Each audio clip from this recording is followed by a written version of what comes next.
Hello friends, welcome to my channel CM's Biology. So today we are going to start a new chapter from human physiology, that is respiration.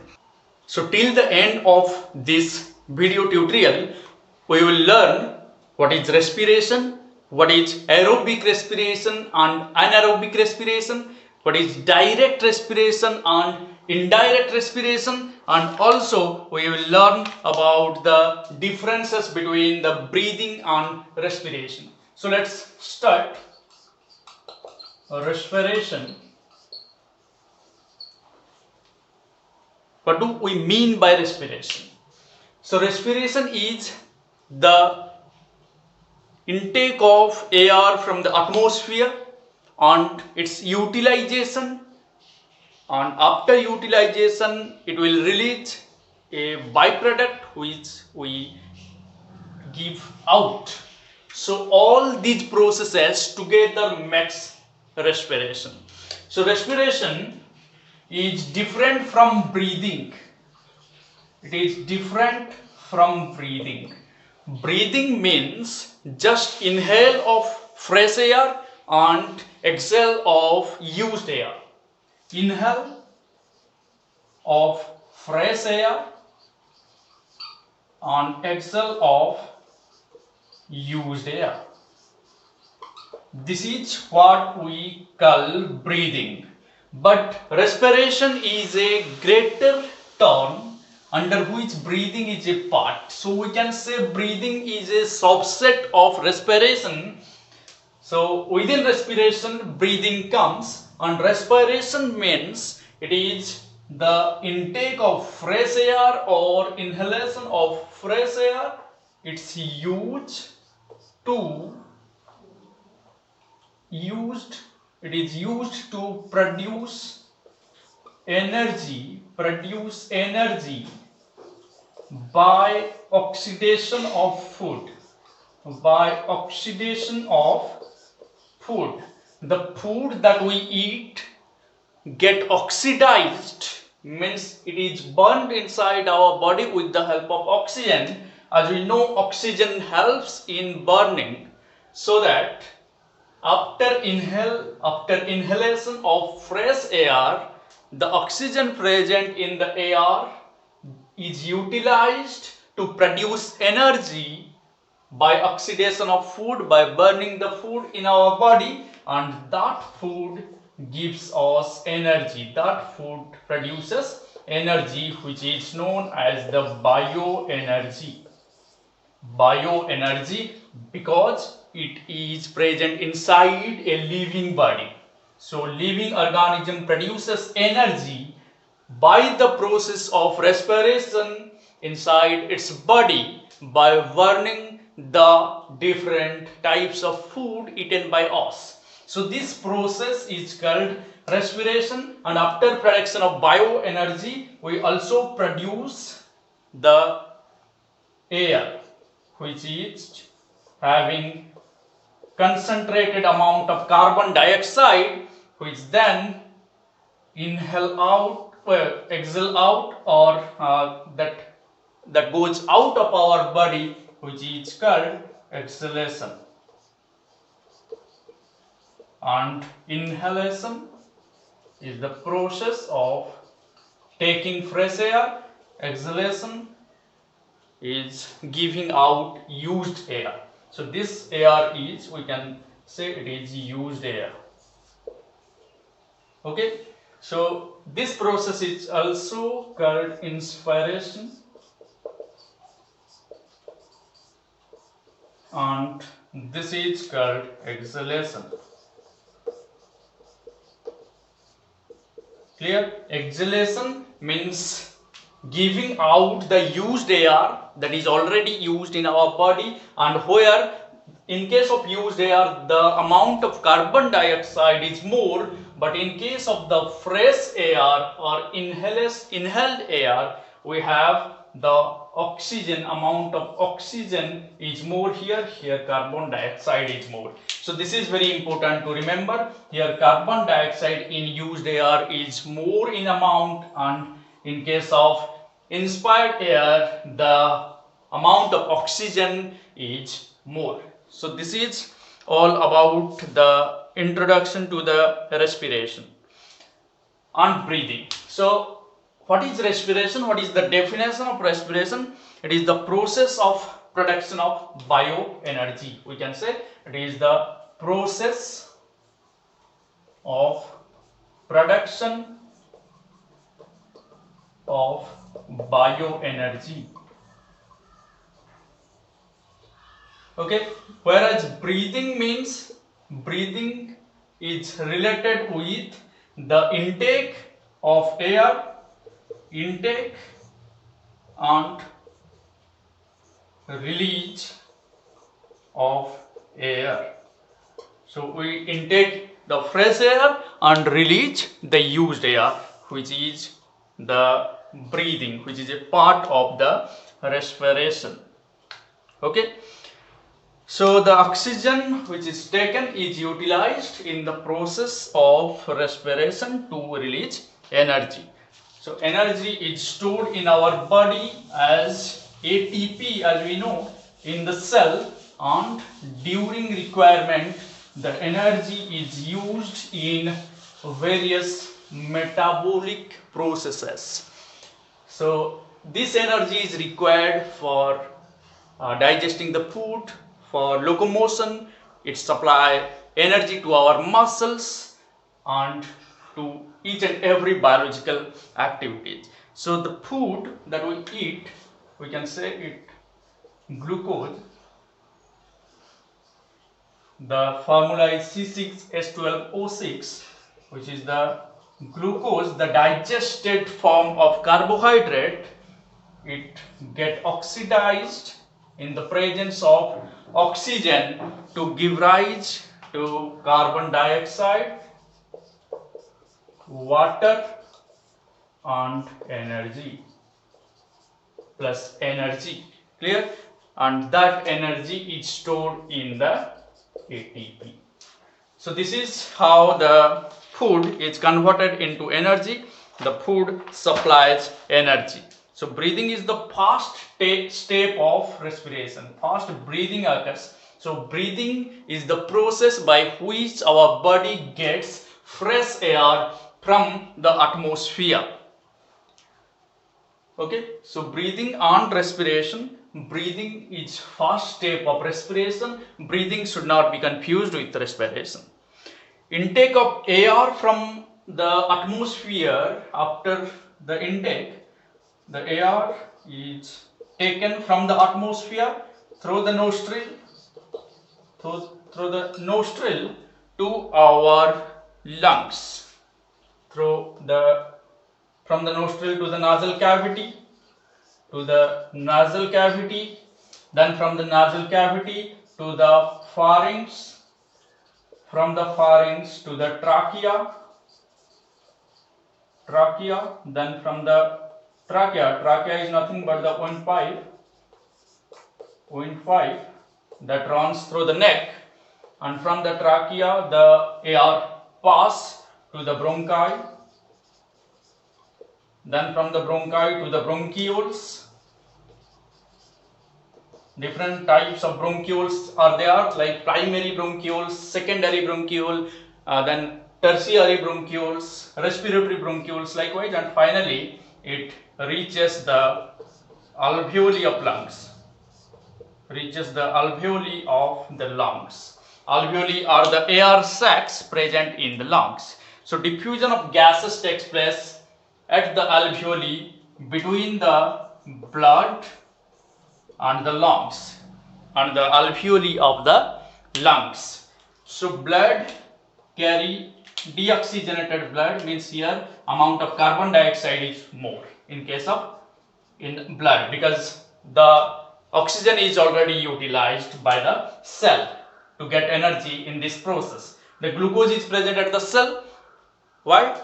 Because it travels through the blood, it absorbed from the intestine, and through the blood the digested form of carbohydrate, that is the glucose, travels to each and every cell, and in the cell, by utilizing the oxygen, it gets converted into the energy which is required for different activities, and carbon dioxide is released. Then this impure blood having carbon dioxide comes to the lungs, and the blood contains more amount of carbon dioxide.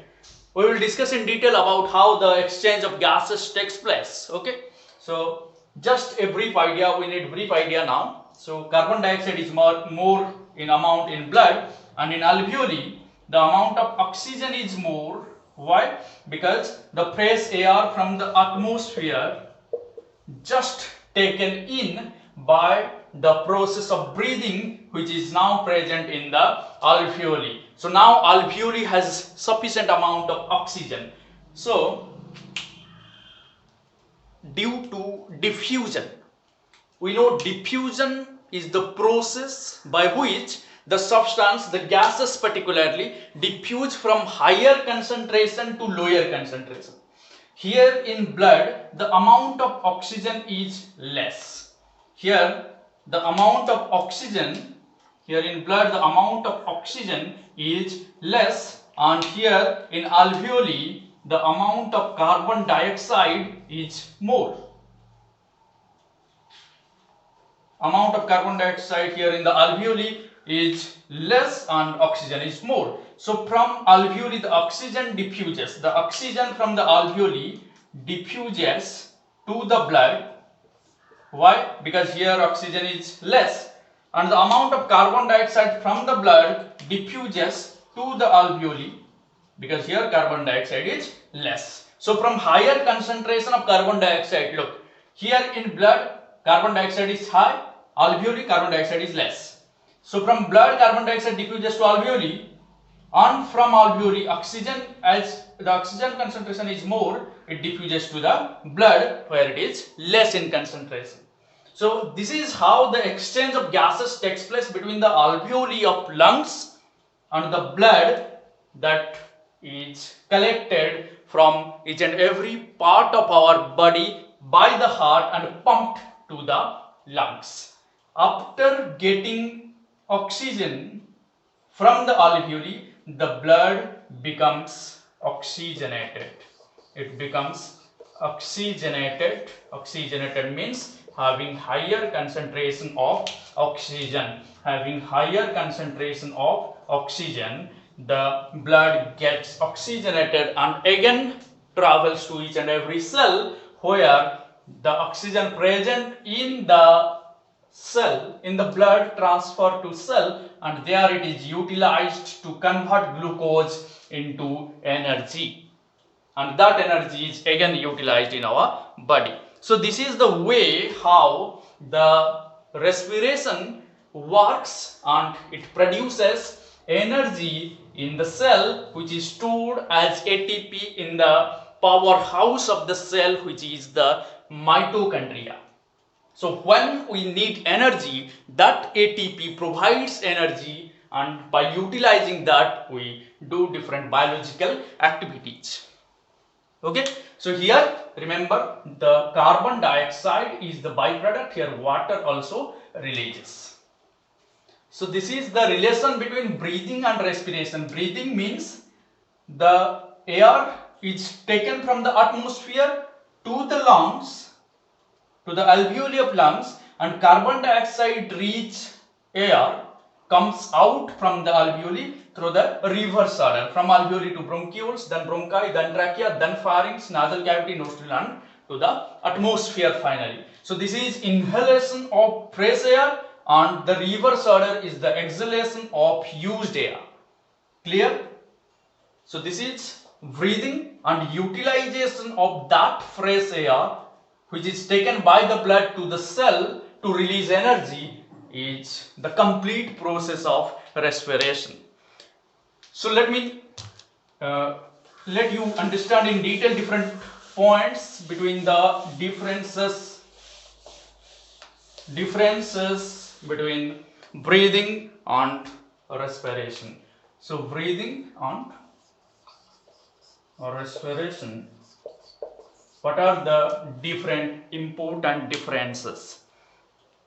So in breathing we can write it is simply the exchange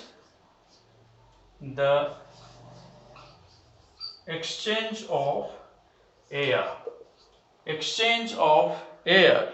or the intake of air, we can write it is simply the intake of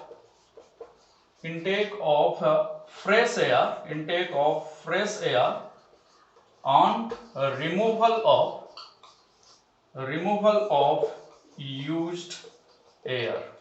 This can be the first point of breathing, whereas in case of the respiration, it is oxidation of food to form carbon dioxide, water and energy.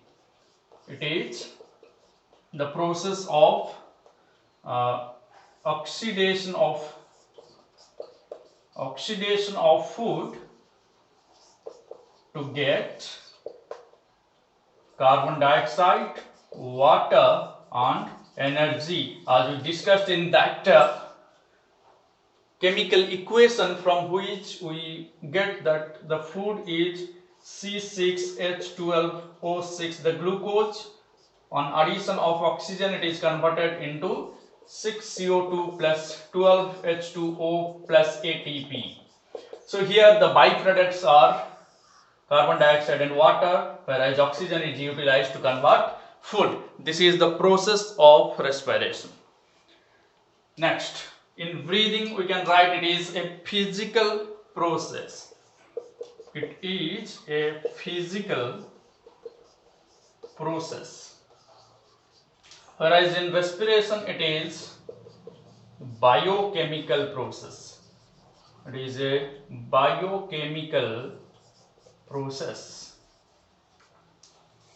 Okay, so biochemical process and the physical process. In case of breathing, no energy is released, no energy produced, rather used. In breathing we cannot get any energy, we cannot produce any energy, rather we may use some amount of energy in breathing, but here in respiration energy is produced.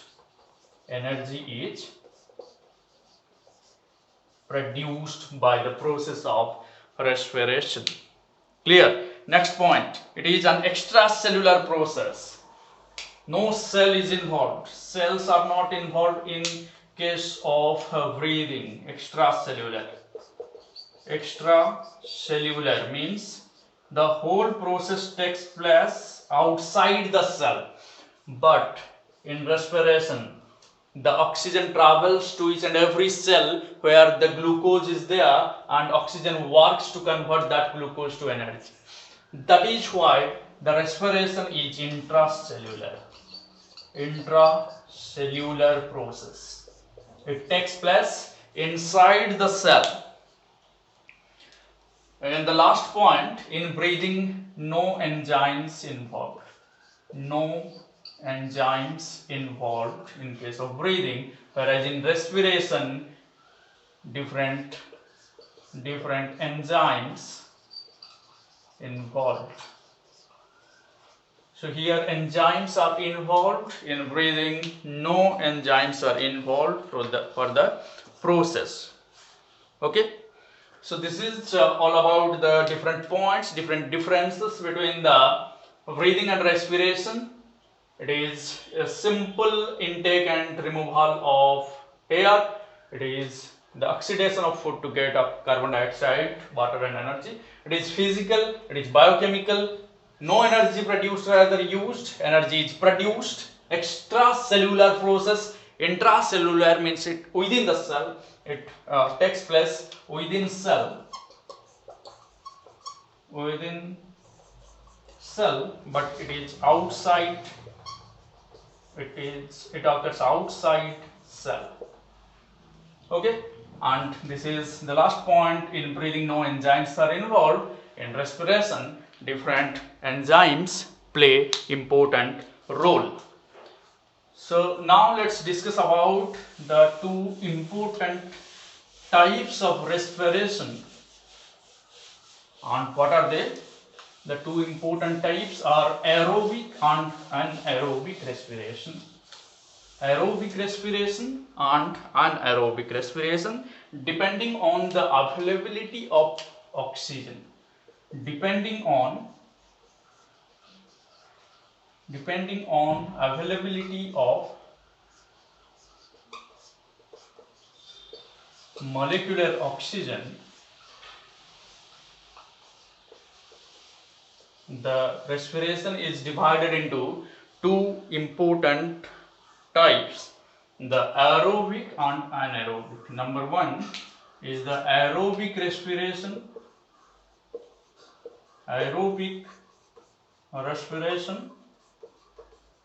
and number two is the anaerobic respiration.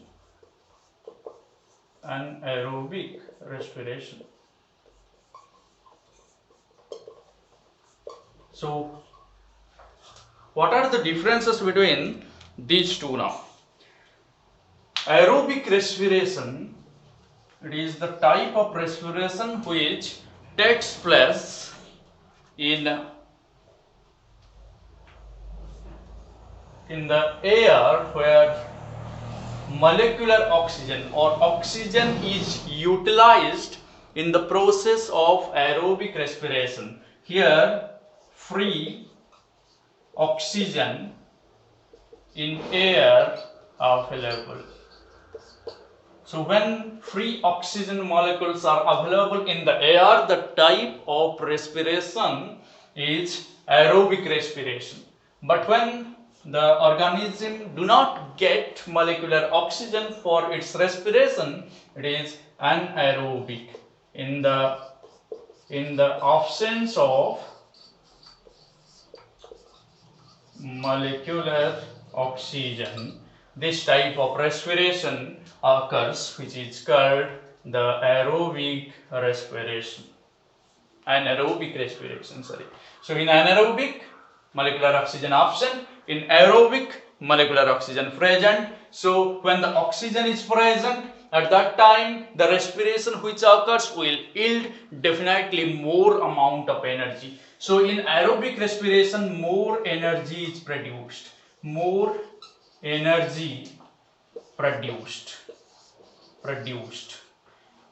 Okay, because without oxygen we cannot completely oxidize the food.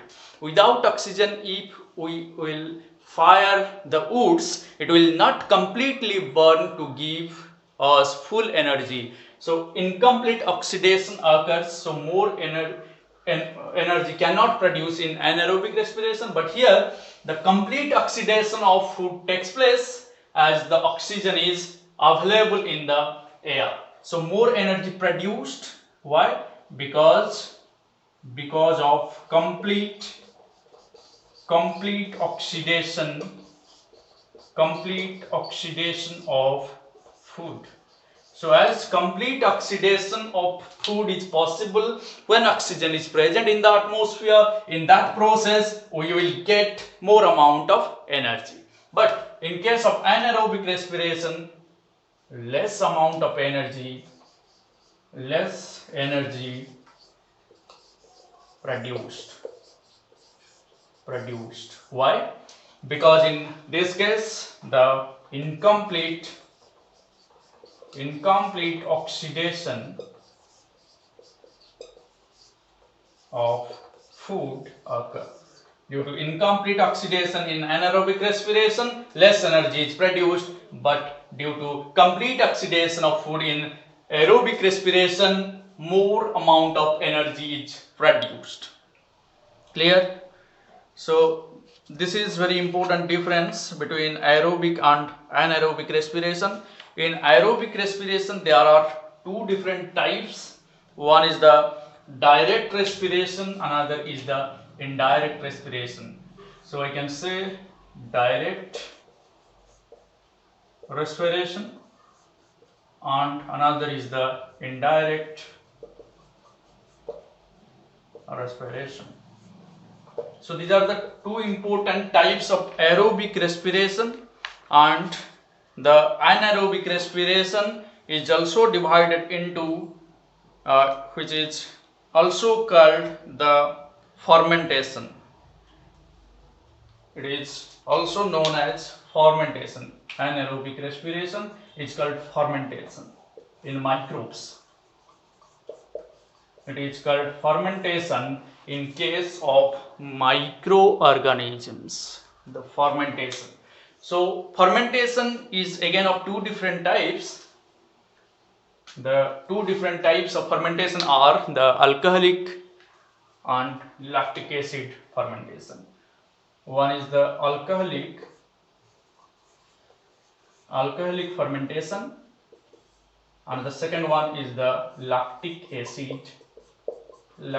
acid fermentation. So there are two different types of fermentation in case of microorganisms. When anaerobic respiration occurs, we call it the fermentation, and that fermentation is divided into alcoholic fermentation and lactic acid fermentation. So let me discuss in brief about these four different types: direct respiration, indirect respiration, alcoholic fermentation and lactic acid fermentation. We will discuss it in detail in my next class, but let's know in brief. Direct respiration means it occurs in primitive organisms, means their body is not more complex.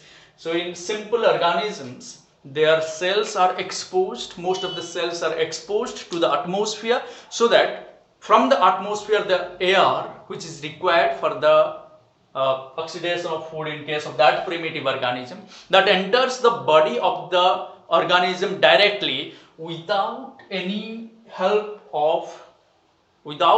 of any organs. Means there is no specific respiratory organs required for the exchange of gases in primitive or simple organisms, where the respiration or the aerobic respiration is called direct respiration, because the air from the atmosphere directly comes in contact with the cells.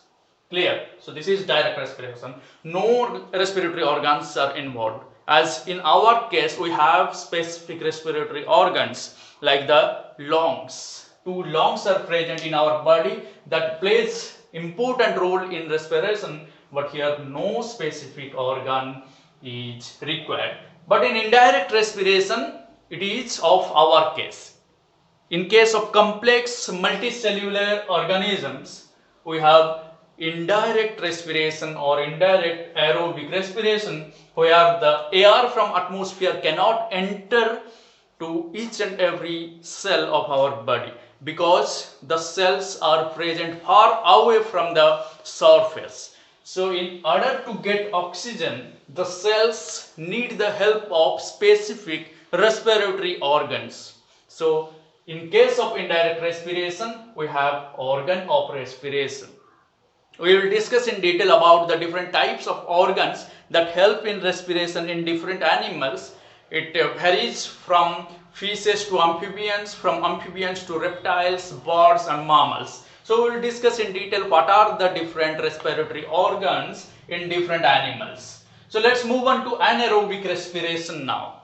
In anaerobic respiration, when it occurs in microorganisms, we call it fermentation. We have different types of fermented foods also.